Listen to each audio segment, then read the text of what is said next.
হয় যুক্তরাষ্ট্রে উৎপাদন করুন, অন্যথায় চড়া শুল্ক পরিশোধ করুন, এমন হুঁশিয়ারি দিয়েছেন যুক্তরাষ্ট্রের নবনির্বাচিত প্রেসিডেন্ট ডোনাল্ড ট্রাম্প। সুইজারল্যান্ডের দাভোসে বিশ্ব অর্থনৈতিক ফোরামের সম্মেলনে ভার্চুয়ালি ভাষণ দেন ট্রাম্প। এ সময় যুক্তরাষ্ট্রে পণ্য উৎপাদনে বিশ্বের ব্যবসায়ীদের আহ্বান জানিয়ে কর কমানোর প্রতিশ্রুতি দেন তিনি। দ্বিতীয় মেয়াদে প্রেসিডেন্ট শপথ নিয়েই প্রথম আন্তর্জাতিক ভাষণে যুক্তরাষ্ট্রের প্রতিযোগী দেশগুলো সহ কানাডা, মেক্সিকো এবং ইউরোপীয় ইউনিয়নের মতো মিত্রদের ওপর শুল্ক আরোপের হুমকি দেন ট্রাম্প। হুঁশিয়ারি দেন, ব্যবসায়ীরা যদি অন্য কোথাও পণ্য উৎপাদন করেন তাহলে যুক্তরাষ্ট্রে রপ্তানিতে পরিশোধ করতে হবে চড়া শুল্ক। ওয়াশিংটন থেকে সম্মেলনে ভার্চুয়ালি যোগ দিয়ে তিনি বলেন, আমেরিকা নতুনভাবে ফিরে এসেছে এবং ব্যবসার জন্য তৈরি। বিশ্বের প্রতিটি ব্যবসায়িক প্রতিষ্ঠানকে সহজ বার্তা দিয়ে তিনি বলেন, আসুন যুক্তরাষ্ট্রে এসে পণ্য তৈরি করুন এবং আপনাদের জন্য ধার্য করা কর থাকবে বিশ্বের সবচেয়ে কম করের মধ্যে।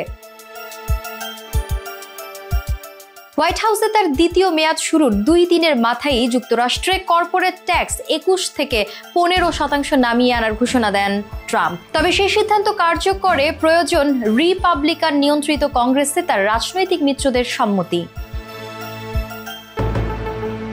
দেশটির আইন প্রণেতারাও জানিয়েছেন, ইতোমধ্যে 2017 সালে ট্রাম্পের প্রথম মেয়াদে ছাঁট করা আয়কর এবং কর্পোরেট ট্যাক্স নতুন করে ফিরিয়ে আনার পরিকল্পনা চলছে। যত দ্রুত সম্ভব আয়কর কমানোর চেষ্টা করছে রিপাবলিকান নিয়ন্ত্রিত কংগ্রেস। দাভোসে বিশ্ব নেতাদের উপস্থিতিতে ইউরোপকে প্রয়োজনীয় এলএনজি বা তরলকৃত প্রাকৃতিক গ্যাস সরবরাহের প্রতিশ্রুতি দেন ট্রাম্প। অবশ্য তিনি অভিযোগ করেন, ইউরোপীয় ইউনিয়ন তাদের জোটভুক্ত 27টি দেশে বিনিয়োগ ও কোম্পানিগুলোর ওপর অতিমাত্রায় বিধিনিষেধ জারি করে যুক্তরাষ্ট্রের সাথে খুবই অন্যায্য ব্যবহার করছে। বিশ্বের সবচেয়ে বড় অর্থনীতি হিসেবে পরিচিত যুক্তরাষ্ট্রের অর্থনীতিকে উৎপাদনকারী পরাশক্তিতে পরিণত করারও প্রতিশ্রুতি দেন ট্রাম্প। বলেন, বিশ্ব অর্থনীতি চাঙ্গা করতে সৌদি আরব এবং তেল রপ্তানিকারী দেশগুলোর জোট ওপেককে তেলের দাম কমানোর জন্য অনুরোধ করবে তার প্রশাসন।